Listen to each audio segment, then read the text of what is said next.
এক ব্যক্তি বাজার থেকে এক ঝুড়ি তাজা আপেল কিনে বাড়ি ফিরছিল। বাড়ির দরজায় পৌঁছতেই সে দেখল তার পাশের ঘরের প্রতিবেশী বৃদ্ধা খুব কাশছেন। বৃদ্ধা একাকী থাকতেন এবং বেশ কয়েকদিন ধরে অসুস্থ ছিলেন।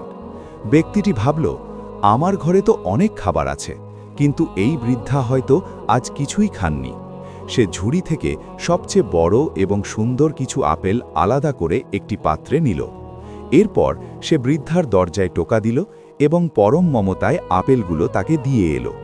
বৃদ্ধা খুশি হয়ে চোখের জল মুছে বললেন, বাবা, আমি আজ সারাদিন কিছুই মুখে দিতে পারিনি। তুমি আমার কথা মনে রেখেছ। আল্লাহ তোমার মঙ্গল করুন। লোকটি ঘরে ফিরে এসে যখন নিজের পরিবারের সাথে খাবার খেতে বসল, তখন তার মনে এক অদ্ভুত প্রশান্তি অনুভব হল।